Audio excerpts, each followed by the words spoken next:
Hello, I'm Colin Gallagher, CEO at Onward and Upward, and you're listening to the Association 100 podcast, where each week we interview association leaders from across the country to hear how they're trying new things, taking big risks, and delivering value for their members. We'll explore the realities of what it means to work in and with associations and bring you the insights and inspiration you need to advance your career and make big changes at your association. Let's get started. Welcome back to another episode of the A100 podcast. I'm Meghan Henning, and I'm your host for today. I'm recording on the show floor during ASAE's annual conference here in Cleveland, and I'm really looking forward to today's conversation. My guest today is Greg Melia, CAE, and he is the CEO of the Customer Experience Professionals Association. Greg works with the CXPA Board of Directors to ensure the health of their culture, strengthen its position as the trusted source for all things CX, and leads his staff to support the vibrant, growing worldwide community. And Greg is a certified association executive with 20 years of association management experience. Thanks so much for joining us today, Greg. My pleasure to be here, Meghan. So I want to talk about CXPA has made significant strides developing and sharing the CX Book of Knowledge, which is such a great name. Talk to me about that. I want to know how you put this together and what impact it's had on both new and seasoned professionals. Yeah. What's amazing about the CXPA CX Book of Knowledge is that it's an example of members saying that they wanted to do something and then coming together to do it. How nice. We had a member who posted on our listserv that they wanted to write a playbook for customer experience. And there were about 45 other individuals who said they wanted to help. And so we saw that and we said, what if we took it one step further? What if we put some structure on the book by organizing it around the research that we've done for our certification and made it a true book of knowledge? 77 volunteers later, we have 322 pages of insights, definitions, and guidance organized along our CX framework. And it's just made an incredible impact, both for individuals and for the organization as a whole. That's amazing. I also just love the fact that it started with a couple people and then blossomed into something like this. I know that your association has a small staff, and running a very successful organization with a small staff, I would assume, has some of its challenges. So can you share some of your strategies and best practices that you've employed to achieve these results despite having a smaller staff? Yeah. The real power of associations, whether you're a small staff or a very large staff, is really finding ways to unite, motivate, and leverage the strengths of the community. When we wrote that book of knowledge, we had folks that served as authors. We had folks that served as reviewers. We had folks that served as editors. They were all volunteers that came from the association. They came from America, they came from Asia, they came from Europe, they came from the UK. And so it truly was a global effort. And that's pretty true for everything that we do, because that book of knowledge ended up being the first of 14 books that we've written, which is just incredible to think that now every single CXPA member has the opportunity to read those online as part of their membership value proposition, have an affordable PDF download, or be able to purchase those on print on demand. It's just the gift that keeps on giving, because in addition to knowledge, it also establishes a reputation for CXPA. And I'm really, really pleased that it's helped as one of the factors that's made our certification recognized by the Saudi Arabian government, not just as a preferred credential, but also as a credential that's eligible for reimbursement. That's amazing. And I love that, again, you think there's so many times that we've interviewed people and they say, our staff is just really small. And it's always said as if it's such a real detriment. And maybe it is in certain associations, but not for you. And I think that this is great that you have really figured out how to harness the power of collaboration, where you've got all these members and your staff working together to produce something like this. Yeah, and I'd be remiss if I didn't acknowledge that we also have a wide network of folks that we bring in to help us from within the ASAE community, whether they are part-time staff that assist freelance or our partners that really help us drive the success. Small is a definition of the number of employees or maybe the size of your budget. It should be a reflection of your ambitions. I love that. So one of your focuses is engaging the broader CXPA community in strategic planning. And how do you involve your members in this process? And what benefits have you seen from this inclusive approach? Yeah, I'm a huge believer that the association belongs to its members, and its members should be involved and engaged. It shouldn't just come down to the 18 people who serve on the board of directors. Over this last year, well, it's really been a 3-year journey. The first thing that we did when we first started broadening our inclusive leadership planning was to bring staff together with the board and to work on our leadership retreat. The next year, we took that a bit further and we hosted 3 Zoom meetings where we brought in about 30 people from around the globe to talk about key questions in different areas before we developed our next step in our plan. This last year, we just blew it out of the water. Working together with Dean West at Association Laboratories, we went out and we did 3 rounds of surveys. And so we heard from more than 1,200 different people. We had 36 people that served on a steering committee that came together for a full-day conference to say, what does this data mean and what are our ambitious goals that we want to set for the future of the organization? So now, not only do we have a direction that is informed by both members and non-members, but we have an army of advocates that are willing to help us achieve that goal together. My background has been in associations working in-house, and 2 things resonate. One, I love that you know that they're ambassadors because that's how you get your word out. You send them out and they're there to talk you up and to talk your industry up.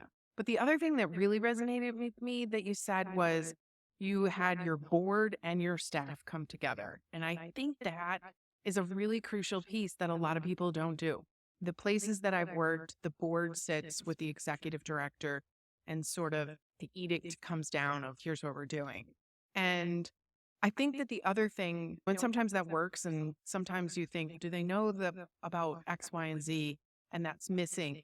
But it also just makes for a collaborative way to work. Like you feel invested. The staff is invested. The board is invested. So I think that's amazing. That's so well said, Meghan. And it really brings us back to really the core definition of customer experience as well. Customer experience is the perception that an individual has of an organization. And that perception is formed across all of the interactions with the organizations. But what we say is that if you want to have a good, consistent customer experience, you have to have consideration of what's good for the customer, what's good for the employees, and what's good for the organization.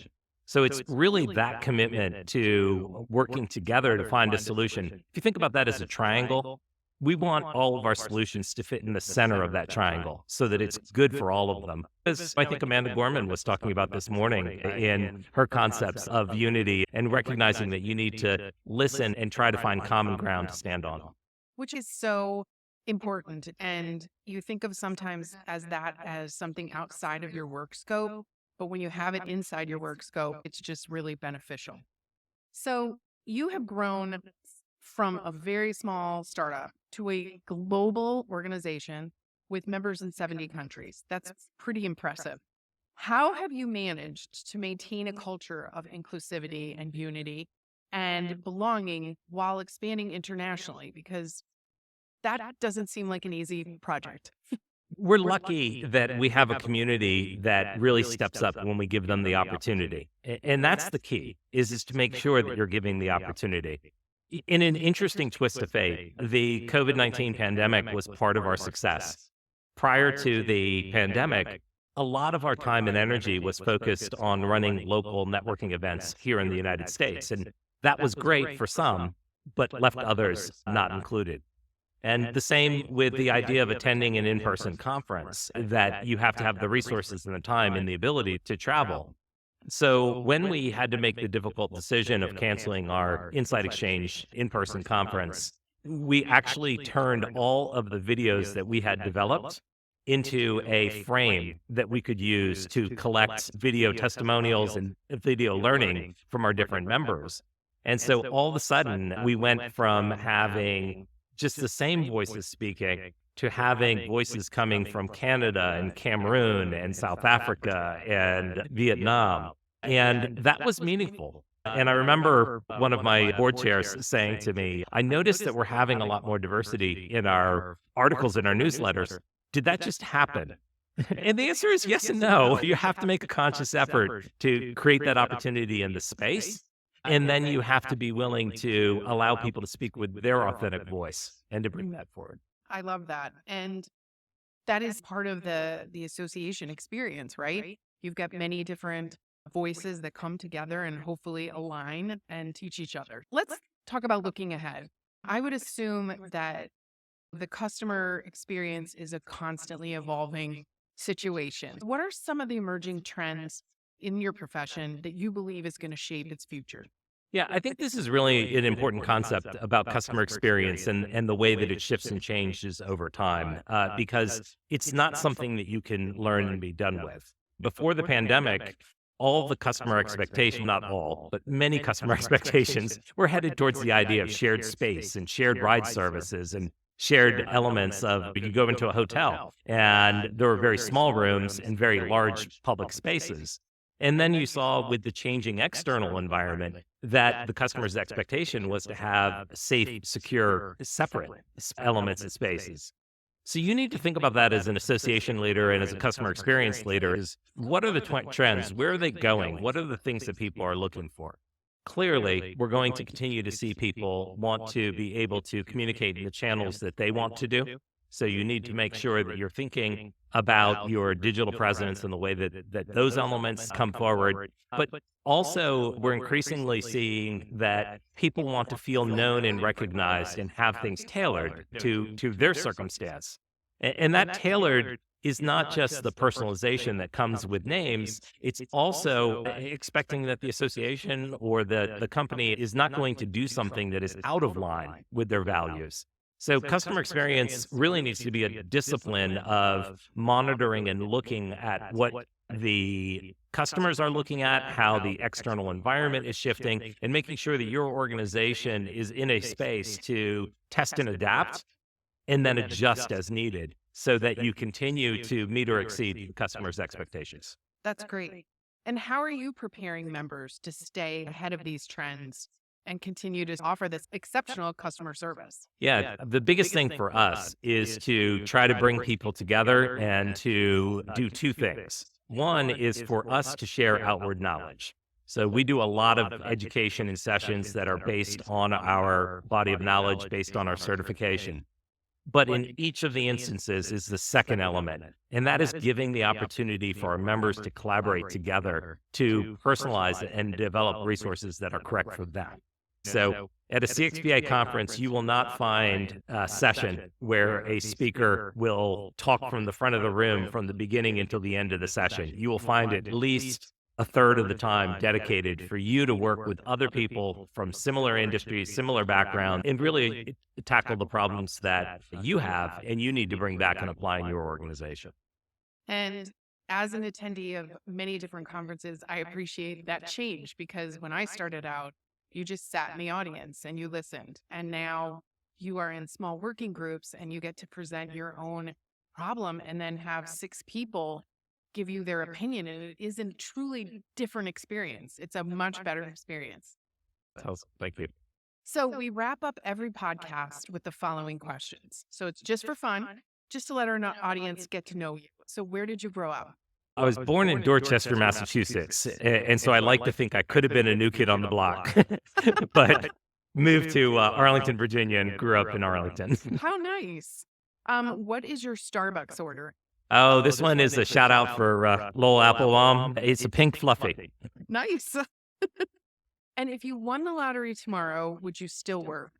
Absolutely. There's too much opportunity and change in the world I'm not sure exactly what I would do because I think I could probably do more than just the role that I'm doing if I had the additional resources. Yeah. And to be able to support a team, to be able to support a movement, to be able to support a community. I'd love to do more with video, more with content delivery, more with convening people, more scholarships, more funding. But absolutely, I'm motivated every day to get up and do work. That's great. What is the last show you binge watched? Oh, what was the name of that show?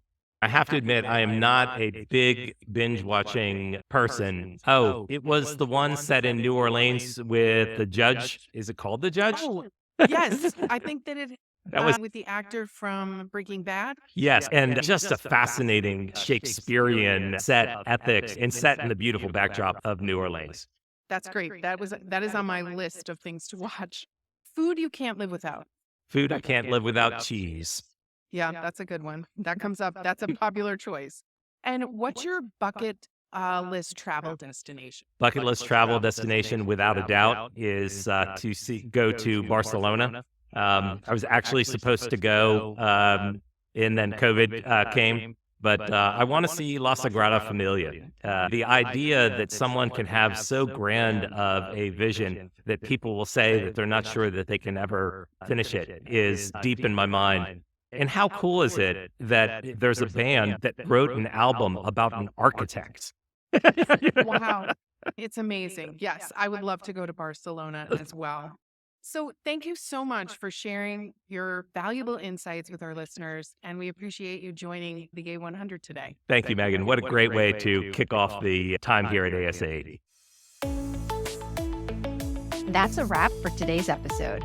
The Association 100 podcast is a production of Onward and Upward Marketing and Communications, where our mission is to make associations and nonprofits the go-to source in their industries through earned media and thought leadership.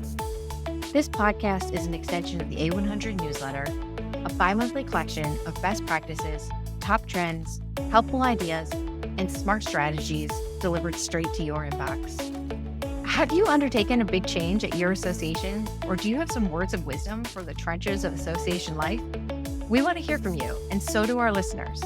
Drop us a note at info@onwardupward.com. That's info@onwardupward.com. If you like what you heard today, be sure to subscribe, give us a 5-star review, and share with your friends and colleagues. We're available anywhere podcasts are found. Come back next week for more association inspiration and insights. Thanks for tuning in.